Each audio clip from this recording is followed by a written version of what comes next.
नमः शिवाय। गुरु भाई गुरु बहनों, आज मैं आप लोगों के लिए एक नई कथा लेकर आई हूँ। इस कथा को पूरा सुनिएगा। पूरा सुनने से शिव जी का महिमा प्राप्त होगी। अतः आधा सुनने से मनुष्य पाप के भागी बनते हैं और शिव जी का अपमान भी होता है। इसलिए मैं आपसे विनती करती हूँ कि इस कथा को पूरा सुनिए। और अगर वीडियो में बोलते समय अगर मुझसे गलती हो जाए तो मैं क्षमा चाहती हूँ। कथा को शुरू करने से पहले मैं अपने शिव गुरु और माता पार्वती के चरणों में प्रणाम करती हूँ। एक नीतू नाम की एक शिव शिष्य थी। वह एक अच्छे घर की थी। उसके माता पिता की कुछ समय पहले मृत्यु हो गया था, तो वो अपने चाचा और चाची के साथ में रहती थी। उसके चाचा चाची को जरा भी नहीं भाती थी। उसकी चाची हमेशा उसे सताती रहती थी। बस सिर्फ गांव वाले के डर से उन दोनों को कोई कुछ ना बोले, इसलिए नीतू को अपने साथ रखते थे। नीतू का कोई अपना भाई नहीं था। नीतू के चाचा चाची का एक बेटा था। जब भी रक्षाबंधन का त्योहार आता, अपने चचेरे भाई को राखी बांधना चाहती तो नीतू की चाची उसे बांधने नहीं देती थी। उसे हमेशा मनहूस कहती कि अपने माँ बाप को तो खा गई, अब मेरे बेटे के पीछे पड़ गई है। नीतू बेचारी रोती रोती शिव जी के पास गई और बोली, महादेव, मैं सच में मनहूस हूँ, तभी तो मेरा भाई नहीं है। महादेव, मेरी चाची मेरे चचेरे भाई से भी राखी नहीं बांधने देती। और इतना बोलकर रोने लगी। एक भाई है भी तो मेरी चाची मुझे राखी नहीं बांधने देते। और इतना बोलकर रोने लगी। फिर उसके मन में आया कि क्यों ना मैं शिव जी को ही राखी बांध दूं। उसके हाथ में राखी थी। फिर वह शिव जी को बोली, मैं आपको अपना भाई मानकर आप ही को राखी बांधूंगी। और यह सिलसिला हर रक्षाबंधन में नीतू शिव जी को राखी बांधने लगी। नीतू विवाह के योग्य हो गई थी। नीतू की चाची उसके चाचा से बोली, देखिए जी, यह मनहूस को कितना दिन अपने घर पर बैठा कर रखिएगा। इसका कहीं भी विवाह कर दीजिए जिसमें हमारा खर्च भी कम हो और इससे पीछा भी छूटे। चाचा चाची की बात मानकर उसकी शादी एक गरीब घर में विवाह कर दिए। नीतू के ससुराल में उसका पति और उस सास थी, जो कि दोनों बहुत ही लालची किस्म के थे। नीतू की सास अपने बेटे से बोली, बेटा, हमारा तो किस्मत ही खराब है।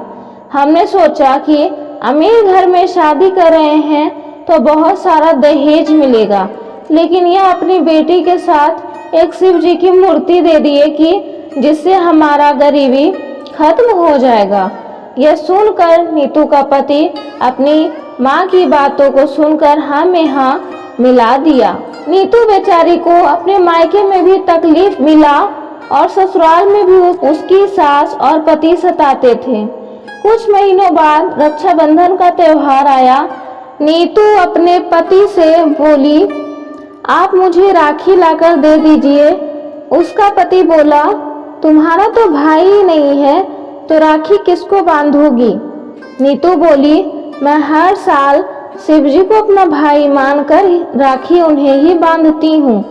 यह सुनकर उसकी सास उसे ताने मारने लगी, यह ऐसी अभागन है कि इसका कोई अपना भाई भी नहीं है।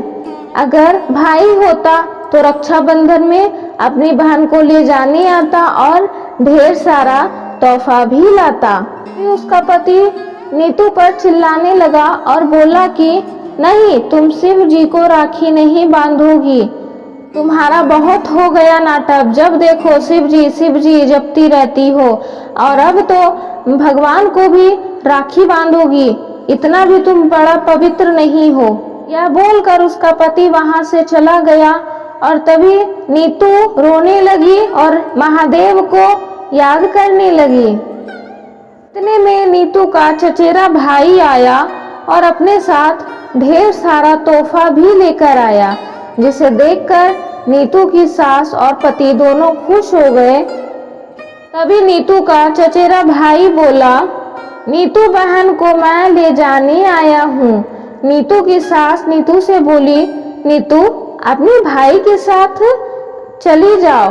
तो नीतू भाई के साथ जाने लगी, लेकिन ऐसा था नहीं, क्योंकि उसका चचेरा भाई नहीं था, वह शिव जी थे।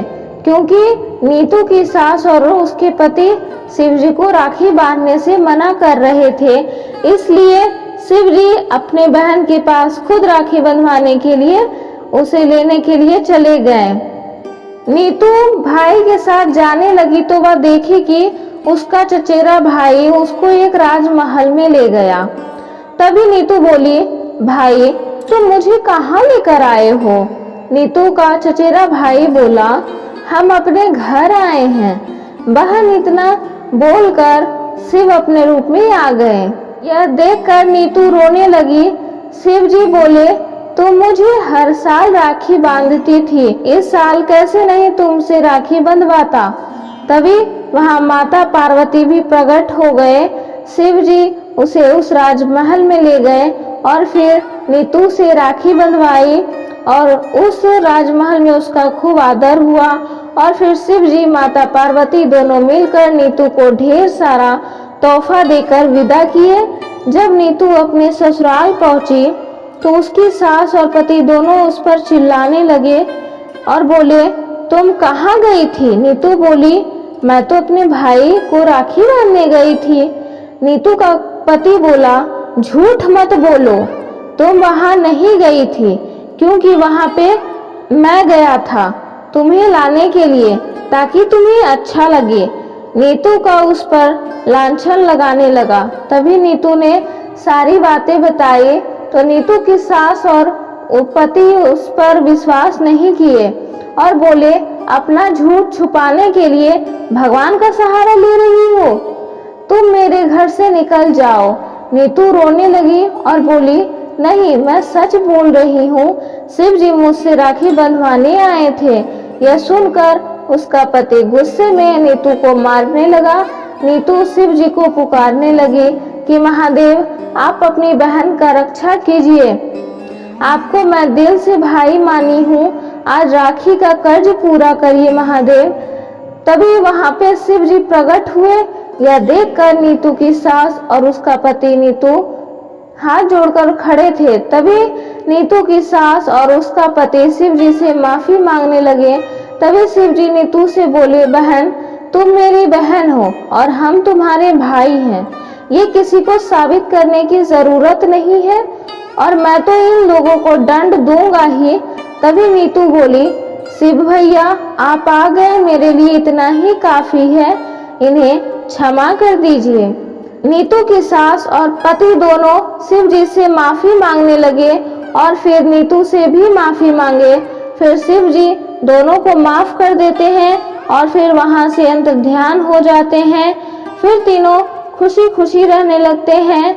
नीतू की सास और पति दोनों उसको बहुत ही मानने लगते हैं। गुरु भाई गुरु बहनों, अगर मेरी वीडियो अच्छी लगे तो मेरी वीडियो को लाइक करें, शेयर करें और मेरे चैनल को सब्सक्राइब करें।